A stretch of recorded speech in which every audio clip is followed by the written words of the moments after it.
Hello दोस्तों, उम्मीद है आप सब अच्छे होंगे। तो इलाहाबाद हाई कोर्ट के से related green house gas effect के बारे में आज हम बात करेंगे।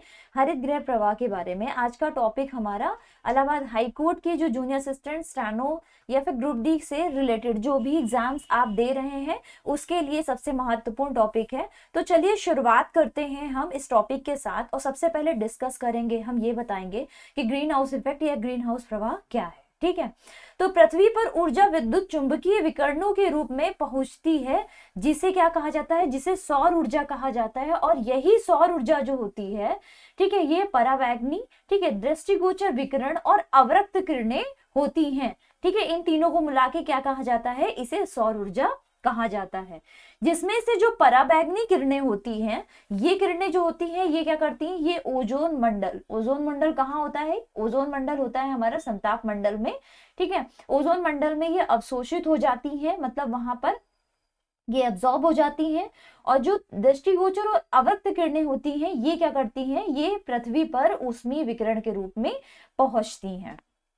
तो ऊष्मीय विकिरण से क्या होता है, जब ये ऊष्मीय विकिरण पर पहुंचती है तो इसका प्रभाव क्या होता है कि ये पहले धरातल को गर्म करती है। ये ऊष्मीय विकिरण की बात कर रहे हैं। ऊष्मीय विकिरण जो होती है ये पहले धरातल को गर्म करती है और फिर इसी गर्मी से क्या होता है, इसी गर्मी से विकिरण विकिरण संवहन, ठीक है, संवहन और चालन द्वारा क्या होता है, वायुमंडल गर्म होता है। इसी के बाद ही जब वायुमंडल गर्म होता है फिर सारी मौसम की जो घटनाएं हैं वो घटित होती हैं। ठीक है, ऊष्मारोधी गैसों की मात्रा वायुमंडल में बढ़ जाने के कारण वायुमंडल के औसत ताप में वृद्धि हो जाती है, जिसे क्या कहते हैं वो मंडलीय तापन या ग्लोबल वार्मिंग, या फिर इसे और क्या कहा जाता है, इसे ग्रीन हाउस गैस कहा जाता है।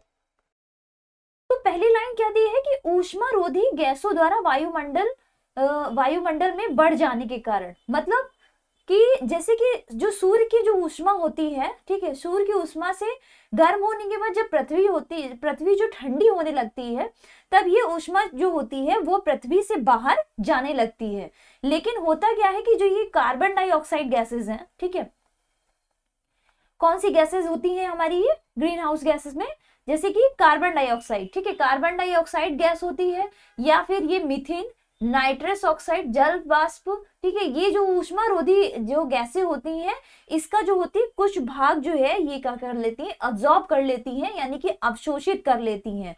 ठीक है, और जो शेष बची हुई ऊर्जा जो है वो मतलब धरातल पर उसको फिर से वापस भेज देती हैं। ठीक है, और जिससे फिर क्या होता है, निचले भाग में ये जो है अतिरिक्त ऊर्जा जो होती है ये क्या होती है, इकट्ठा हो जाती है। ठीक है, और इसी इकट्ठा जो ऊर्जा होती है इससे क्या होता है, ये पृथ्वी की ऊष्मा जो है ये अवरक्त विकिरण के रूप में विकृत होती है। अवरक्त किरणों के बारे में बात किया था। ठीक है, तो जो अवरक्त किरणों के रूप में जब विकृत होती है जिससे जो होता है कि 90% जो भाग को वायुमंडल में उपस्थित कार्बन डाइऑक्साइड गैस से अवशोषित कर लिया जाता है। ठीक है, इसी के बाद ही जो ये अवशोषण होता है इसी से वायुमंडल में औसत तापमान की वृद्धि हो जाती है। ग्रीन हाउस गैसें जो होती हैं वायुमंडल में जो उपस्थित वह गैसें हैं जो अवरक्त किरणों, मैंने जैसे कि बताया ना अभी आपको कि अवरक्त किरणें उनको क्या होती है, उनके रेंज के अंतर्गत विकिरणों को क्या करती हैं, अवशोषण कर लेती हैं और फिर उत्सर्जन करती हैं। ठीक है, ग्रीन हाउस गैस कौन कौन सी होती है, carbon dioxide, methane, nitrous oxide, chlorofluorocarbon और जलवाष्प। ठीक है, और कौन सी होती है, जलवाष्प। बात करें एक ऑर्गन गैस की, तो ये क्वेश्चंस आया है कई बार कि ऑर्गन गैस क्या है, ग्रीन हाउस गैस है या नहीं है। तो ऑर्गन जो होती है वो ग्रीन हाउस गैस नहीं होती है, ये आपको ध्यान रखने वाला पॉइंट है। ठीक है, ग्रीन हाउस का प्रभाव क्या होता है, ग्रीन हाउस का प्रभाव और वैश्विक तापन के प्रति जो योगदान है वो हम जानेंगे कि कितना योगदान है। तो यहाँ आप देख लीजिए कि पिक्स में दिया हुआ है आपका पिक्चर में कि जल वाष्प का जो योगदान होता है वो लगभग 60% होता है। वहीं कार्बन डाइऑक्साइड यानी कि CO2 का जो लगभग कितना योगदान होता है, प्रतिशत जो होता है वैश्विक तापन में योगदान होता है। मीथेन यानी कि CH4 इसका होता है 4.9% योगदान। वहीं ओजोन, ओजोन को क्या करते हैं O3 से सिंबल करते हैं, ठीक है, ये लगभग 3 से 7% इसका योगदान होता है। नाइट्रस ऑक्साइड यानी कि N2O इसका लगभग 1.5%। वहीं पे CFC की बात करें, क्लोरोफ्लोरोकार्बन जिसे कहते हैं, ये 0.1 से 0.4% इसका जो है, और अन्य गैसें इसी में शामिल होती हैं, ठीक है। इसका योगदान जो होता है वैश्विक तापन में होता है। जैसा कि मैंने अभी बताया था आपको कि ग्रीन हाउस प्रभाव है क्या, तो यहाँ आप देख सकते हैं कि जो सौर ऊर्जा होती है, जो सूर्य से जो ऊर्जा, ठीक है, पृथ्वी की तरफ जाती है, इससे इसकी जो कुछ ऊर्जा होती है वो पृथ्वी को गर्म करती है, बाकी जो होती है ये परावर्तित हो जाती हैं, ठीक है।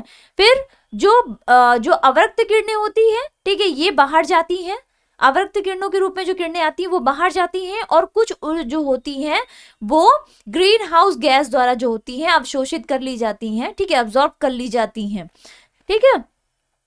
और जो ये पृथ्वी द्वारा उत्सर्जित इंफ्रारेड करने, मतलब जो पराबैंगनी किरणें होती हैं, इन्हें भी ये ग्रीन हाउस गैस जो होती हैं अवशोषित कर लेती हैं, और फिर इसी से ही क्या होता है, पृथ्वी का तापमान बढ़ता है, ठीक है।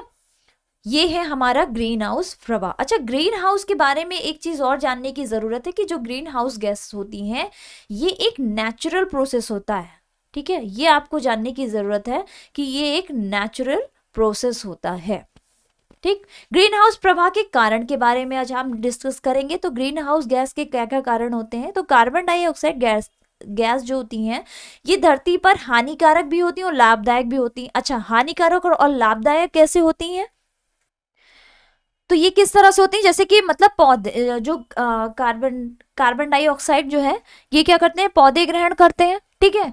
फिर ये क्या करते हैं, संश्लेषण यानी प्रकाश संश्लेषण करते हैं, सूरज की रोशनी में प्रकाश संश्लेषण की जो अभिक्रिया है वो संपन्न होती है। तो इसलिए यहाँ पर क्या होता है कि जो कार्बन डाइऑक्साइड ये अब्जॉर्ब करते हैं, पेड़ जो है अवशोषित करते हैं, ठीक है, उसके बाद प्रकाश संश्लेषण की क्रिया द्वारा क्या करते हैं, वो ऑक्सीजन को बाहर फेंकते हैं, जो कि हमारे लिए ये जीवनदायिनी होती है। तो यहाँ से ये क्या होती है कि कार्बन डाइऑक्साइड यहाँ से हमारे लिए लाभदायक साबित होती है, ठीक है। अब ये हानिकारक किस तरह से साबित होती है कि ये जो भूमंडलीय तापन है इसमें मुख्य कारण जो है वो मुख्य कारण कार्बन डाइऑक्साइड का ही है, सबसे बड़ा जो रोल होता है वो कार्बन डाइऑक्साइड का है, इसीलिए इसे हानिकारक भी कहा जाता है, ठीक है। अगला पॉइंट है कि पृथ्वी के वायुमंडल में पाई जाने वाली ग्रीन हाउस गैस, अभी मैंने बताया था कि कौन कौन सी है, जलवाष्प है, कार्बन डाइऑक्साइड है, मीथेन है, नाइट्रस ऑक्साइड है और क्लोरोफ्लोरोकार्बन है। अच्छा, बात एक और होती है सल्फर डाइऑक्साइड की। तो सल्फर डाइऑक्साइड जो है ये गैस जो है ये ग्रीन हाउस में शामिल नहीं होती, बल्कि इसका प्रभाव क्या होता है, ये सल्फ्यूरिक ऑक्साइड, ठीक है, ये सल्फर डाइऑक्साइड क्या होती है, ये अम्लीय वर्षा में इसका रोल होता है सबसे बड़ा, ठीक है। ये सल्फ्यूरिक ऑक्साइड, सल्फर डाइऑक्साइड और नाइट्रस ऑक्साइड ये दोनों मिलकर क्या करती हैं, ये अम्लीय वर्षा करती हैं, ठीक है। तो ये जानने की जरूरत है। अगला पॉइंट है, इसमें से carbon dioxide gas global warming के लिए सबसे ज्यादा जिम्मेदार है, जैसा कि मैंने आपको बताया, ठीक है। वर्ष 1950 में CO2 यानी कार्बन डाइऑक्साइड की मात्रा वायुमंडल में जो कितनी थी, जो कि 315 जो है ppm थी, यानी कि पार्ट्स पर मिलियन थी, ठीक है, के आसपास थी, जो कि अब बढ़कर कितनी हो गई है, अब ये मात्रा बढ़ चुकी है 415 ppm, ठीक है, पार्ट्स पर मिलियन यानी 415 ppm बढ़ चुकी है, जो कि बात की जाए 21वीं सदी की, ठीक है, 21वीं सदी में, ठीक है, इसकी जो करीब मात्रा है वो कितनी पहुंचने वाली है, 650 से 950 ppm, जो कि सबसे ज्यादा तापमान को बढ़ाएगी, जिससे कि मौसम में जो चेंजेस है वो तो आप देख ही रहे हैं, ठीक है, मौसम में जल्दी जल्दी तूफान आना, ठीक है, मौसम में प्रभाव होना, खेतों पर इसका असर पड़ रहा है, इन सब का प्रभाव जो है पड़ रहा है। और ये आने वाले टाइम में अगर ये तापमान और बढ़ जाता है तो इसका प्रभाव बहुत ही घातक साबित होगा। विश्व मौसम विज्ञान संगठन यानी कि WMO के अनुसार पूर्व औद्योगिक यानी कि प्री इंडस्ट्रियल युग में कार्बन डाइऑक्साइड की जो सांद्रता है वो लगभग कितनी थी, वो 278 ppm यानी कि 0.03% थी। जिससे कि वायुमंडल और समुद्र और जो कि जीव मंडल, ठीक है, जीव मंडल ये इनके बीच में क्या संतुलन जो था, इन तीनों के बीच में जो है संतुलन बना रहता था, ठीक है। लेकिन क्या हुआ कि मानवीय गतिविधियों द्वारा, मानवीय गतिविधियों जैसे कि मतलब बात कर सकते हैं हम जीवाश्म ईंधन, ठीक है, जीवाश्म ईंधन की हम बात करें कि इसके जलने से क्या हुआ है कि जो है प्राकृतिक संतुलन बिगड़ गया है। अब हम बात करेंगे कि मीथेन जो गैस होती है, मीथेन गैस जिसे मार्स गैस भी कहा जाता है, मीथेन गैस को क्या कहा जाता है, मार्स गैस, ठीक है, मार्स गैस भी कहा जाता है। मीथेन गैस जिसका स्रोत क्या होती है, बायोगैस होती है, ठीक है। कौन किस किस तरह से मीथेन गैस उत्पन्न होती है, धान के खेत से, कोयले की खदाने से मीथेन गैस का उत्सर्जन होता है। घरेलू पशु जो जुगाली करते हैं, घरेलू पशु जो जुगाली करते हैं उससे भी मीथेन गैस का जो है उत्सर्जन होता है, ठीक है। अब बात हम करेंगे ग्रीन हाउस का प्रभाव क्या पड़ा। अब तक तो हमने बात की थी कि ये ग्रीन हाउस होती क्या है, ठीक है, इसके कारण क्या है। अब हम बात करेंगे कि ग्रीन हाउस गैसेस का जो है हमारे वायुमंडल पर या हमारी पृथ्वी पर इसका क्या प्रभाव पड़ा है। तो पहला क्या प्रभाव पड़ा है, पहला प्रभाव पड़ा है पिघलती बर्फ के रूप में। पिघलती बर्फ के रूप में मतलब कि वायुमंडल ऊष्मा जो तापन है इसका प्रभाव हिम क्षेत्रों पर ज्यादा पड़ा है, ठीक है, जिसके कारण क्या हुआ है कि बर्फ पिघल रही है, ठीक है, बर्फ पिघल रही है। और बर्फ पिघलने से क्या हो रहा है कि सागर तट के जो सीमावर्ती क्षेत्र, मतलब सागर, बर्फ पिघलेगी, जाहिर सी बात है, जब बर्फ पिघलेगी तो जो उसका सी लेवल होता है, ठीक है, जो सी लेवल होगा वो बढ़ेगा। सी लेवल बढ़ेगा तो इससे क्या होगा कि जो सागर तट के सीमावर्ती क्षेत्र है, सीमावर्ती क्षेत्र जो उसके आसपास क्षेत्र बसे होंगे, जो प्रदेश बचे होंगे, वो क्या होंगे, वो डूब रहे हैं, ठीक है, समय से पूर्व ही डूब रहे। इसके अलावा तीसरा कारण क्या है कि समय से पूर्व आम में बौर आ जाना, ठीक है। ये ग्रीन हाउस गैसेस के जो प्रभाव देखने को मिलते हैं उनमें से ये है कि समय से पूर्व क्या हो जाना, आम के बौर आना, ठीक है। इसके अलावा जो आर्कटिक और ग्रीनलैंड हिम चादर है, ठीक है, इसका वैश्विक तापन द्वारा क्या होता है कि सामान्यतः पहले प्रभावित होने वाले सर्वाधिक भंगुर पारिस्थितिक या तंत्र है। इसका मतलब क्या हुआ कि मतलब इस क्षेत्र में जो वैश्विक तापन के कारण क्या हो रहा है कि बर्फ पिघलना और फिर इससे बर्फ पिघलने के बाद शेष मतलब पृथ्वी को प्रभावित करना, ठीक है। भंगुर का मतलब टूटना, ठीक है, ग्लेशियर जो टूट रहे हैं ये हमारी पारिस्थितिकी तंत्र को जो है बिगाड़ रहे हैं। आगे हम बात करेंगे, यहाँ हम जानते हैं कि भूमंडलीय उष्णता के प्रभाव क्या क्या हो सकते हैं। तो सकारात्मक प्रभाव है, ये नकारात्मक प्रभाव। सकारात्मक प्रभाव क्या होगा कि अधिक बादल होंगे, ठीक है, अधिक मात्रा में प्रकाश संश्लेषण होगा, तो इससे क्या होगा, CO2 जो मतलब कार्बन डाइऑक्साइड जो गैस है वो अधिक मात्रा में अवशोषित होगी, ठीक है। इसके अलावा क्या होगा कि वाष्पोत्सर्जन की दर जो है वो कम हो जाएगी, ठीक है, और जो पौधों द्वारा जल उपयोग की क्षमता है उसमें वृद्धि होगी। नकारात्मक प्रभाव सकारात्मक प्रभाव से ज्यादा है, जिससे क्या क्या होगा कि तापमान में वृद्धि होगी, तो क्या होगा, पौधों में रोगों की बढ़ोतरी होगी। ग्लेशियर पिघलेगा तो उससे क्या होगा, नदियों के जल स्तर में वृद्धि होगी, ठीक है, फिर समुद्र के स्तर में वृद्धि होगी और उससे क्या होगा, तटीय प्रदेश होंगे उनके डूबने की जो आशंकाएं हैं वो बढ़ जाएंगी। इसके अलावा और क्या क्या होगा, बाढ़ होगा, सूखा आएगा, ठीक है, मौसमी दशाओं, जैसे कि मैंने बताया कि मौसमी दशाओं में परिवर्तन होगा, ठीक।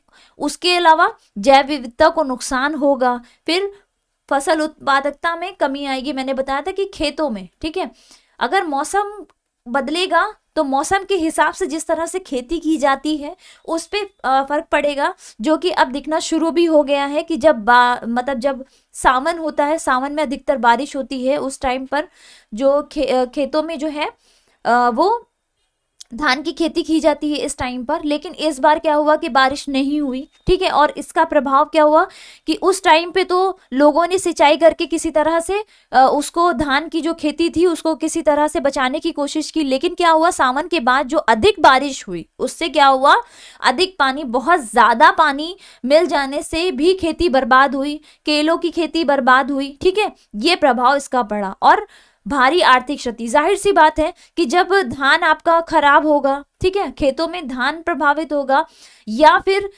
जो केलों की खेती है ये बर्बाद हुई, तो इससे क्या हुआ, खेतों में जो नुकसान हुआ, इस नुकसान से किसानों पे कर्जा तो बढ़ा ही बढ़ा। उन्होंने जो पैसा लगाया था, जो डीजल लगाया था, जो उर्वरक लगाए थे, ठीक है, जो पेस्टिसाइड उसमें छोड़ा था, ये सब लगाने के बाद उनका क्या हुआ, उन्होंने इतना पैसा लगाया, अधिक मात्रा में मजदूर लगाए, सब लगाया, इसके बाद जब ये खेती बर्बाद हो गई तो इससे क्या हुआ, किसान तो बर्बाद हुआ ही हुआ, उससे प्रभाव क्या हुआ कि बैंकों पर भी कर्जा जो है बढ़ता चला गया। अब बैंकों में कर्जा बढ़ेगा तो जाहिर सी बात है कि जो भारी प्रभाव, मतलब जो बैंकों पे प्रभाव पड़ेगा, उससे क्या होगा, इस पे आरबीआई पे भी असर पड़ेगा। मतलब जो धन की जो आवश्यकता है वो बढ़ेगी और इससे इकोनॉमी पे असर पड़ेगा, ठीक है। तो चलिए अब हम बात करेंगे कि इससे क्वेश्चंस इसके जो इससे बनते हैं, क्या क्या क्वेश्चन इसमें बनेंगे और क्या क्या क्वेश्चंस आ चुके हैं, इसके बारे में हम अब डिस्कस करेंगे। तो ये छोटा सा टॉपिक था जो ग्रीन हाउस गैसेस से संबंधित जो मैंने आपका कंप्लीट कराया है। तो चलिए बात करते हैं क्वेश्चंस के बारे में कि ग्रीन हाउस गैस क्या है।